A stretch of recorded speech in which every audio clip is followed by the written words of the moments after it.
The question is right a short note on marketing cooperative society. तो अगर हम बात करें मार्केटिंग कोऑपरेटिव सोसाइटी की, तो इनका मेन काम क्या होता है कि जो आपके स्मॉल प्रोड्यूसर्स हैं उनकी हेल्प करना कि वो अपने प्रोडक्ट को अच्छे से अच्छे प्राइस पे सेल कर पाए। ठीक है, मतलब कि जो आपके स्मॉल प्रोड्यूसर्स हैं उनको अपने आउटपुट पे एक अच्छा प्राइस मिल पाए, इस चीज को इंश्योर करना, इस चीज में उनकी हेल्प करना, ये काम होता है आपका मार्केटिंग कोऑपरेटिव सोसाइटी का।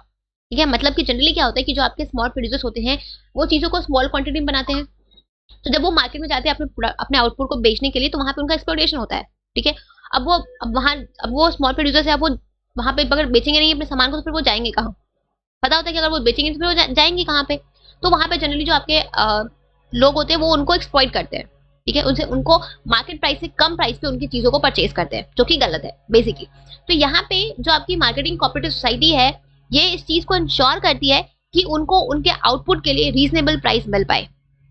ठीक है, तो यहाँ पे बेसिकली क्या करती है, ये जो आपकी सोसाइटी है, ये जो भी आपके प्रोडक्शन होते हैं डिफरेंट डिफरेंट मेंबर्स के, उसको पूल करती है। ठीक है, और मिडिल मैन को एलिमिनेट करके उन डायरेक्टली उनके प्रोडक्ट को कंज्यूमर तक पहुंचाती है। अब जैसे फॉर एग्जांपल आप मान लो कि एक मैन्युफैक्चरर है। ठीक है, मैन्युफैक्चरर है, अब वो मैन्युफैक्चरर जो है, मैन्युफैक्चरर आपका हो गया प्रोड्यूसर, क्योंकि मान लो कि एक स्मॉल प्रोड्यूसर है, उसने गुड्स बनाए। ठीक है, अब वो गुड्स बना के वो जाएगा तो वो बेचेगा, वो देगा होलसेलर को, राइट? फिर वो होलसेलर देगा आपको रिटेलर को, एंड देन वो आपका जो रिटेलर वो अल्टीमेट कंज्यूमर तक उस गुड्स को पहुंचाएगा, राइट? तो यहाँ पे जनरली ये एक नॉर्मल एक चेन ऑफ डिस्ट्रीब्यूशन जो होता है, जो चेन ऑफ आपका जो चैनल ऑफ डिस्ट्रीब्यूशन था, वो एक जनरल ये होता है कि manufacturer, wholesaler, retailer and then consumer. अब मान लो मैन्युफैक्चरर ने गुड्स बनाए 10 रुपीज में, वो देगा होलसेलर, उसको वो होलसेलर को देगा रुपीज 12 रुपीज में, होलसेलर उसमें अपना प्रॉफिट मार्जिन ऐड करके रिटेलर को देगा रुपीज 14 में, एंड देन वो आपका जो रिटेलर वो अल्टीमेट कंज्यूमर को अपना प्रॉफिट मार्जिन ऐड करके रुपीज 20 में सेल करेगा। ठीक है, अब मान लो कि अगर मान लो कि ये मिडिल मैन अगर ना होते, ये मिडिल मैन अगर नहीं होंगे, तो जो मैन्युफैक्चरर्स है ये अपने गुड्स को अल्टीमेट कंज्यूमर तक बेच पाएंगे, दे पाएंगे, राइट? तो अगर मान लो ये अगर 10 रुपए का गुड बना भी रहा है स्मॉल प्रोड्यूसर, तो अगर ये अपने गुड्स को कंज्यूमर को बेचता है, तो ये मान लो मैक्सिमम रुपीज, अगर वो से 50 रुपीज में भी बेचेगा तो कोई दिक्कत नहीं है, राइट? तो यहाँ पे ये जो इस केस में अगर जब वो होलसेलर को अपना गुड्स दे रहा है, तो उसका जो प्रॉफिट मार्जिन वो कितना हो रहा है, वो +2 रुपीज का हो रहा है।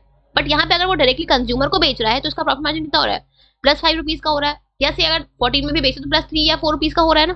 तो इसके कंपैरिजन में ये प्रॉफिट मार्जिन तो ज्यादा है ना, और प्लस कंज्यूमर को भी चीजें सस्ते, यहाँ पे कंज्यूमर 20 रुपए में खरीद रहा है, यहाँ पे कंज्यूमर सिर्फ डायरेक्टली खरीद देता है, वो 15 में परचेज कर पाएगा। तो कंज्यूमर के लिए भी बेनिफिट है और मैन्युफैक्चरर्स के लिए भी बेनिफिट है। तो ये जो आपका मार्केटिंग कोऑपरेटिव सोसाइटी है, ये इन मिडिल मैन को भी एलिमिनेट करने में हेल्प करता है, और प्लस ये चीज इंश्योर करता है कि जो आपके मैन्युफैक्चरर्स हैं उनको अपने आउटपुट पे एक अच्छा प्राइस मिल पाए, वो अच्छे से अच्छे प्राइस पे अपने गुड्स को बेच पाए, इस चीज में उनकी हेल्प करना। ठीक है, इसके अलावा ये जो आपकी सोसाइटी है ये मार्केटिंग फंक्शंस को भी परफॉर्म करती है, जैसे transportation, warehousing, packaging etcetera, ताकि हम अपने जो आपके प्रोड्यूसर्स है वो अपने आउटपुट को बेस्ट पॉसिबल प्राइस में बेच पाए। ठीक है, so the main M marketing cooperative society, आप लिख सकते हो marketing cooperative society aims to help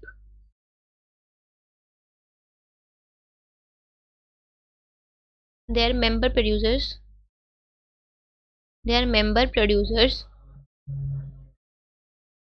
who wish to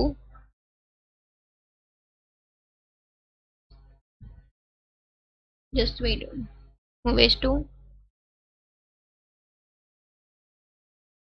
wait इसको आप इसको ऐसे लिख लो। The marketing cooperative society aims to help their member producers by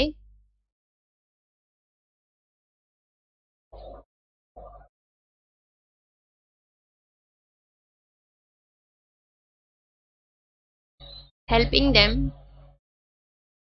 to obtain a reasonable price for their output। ठीक है, to obtain reasonable price for their output by eliminating the middleman। ठीक है, and eliminating the middleman and eliminating the middleman। ठीक है, इनका यही काम होता है। ठीक है,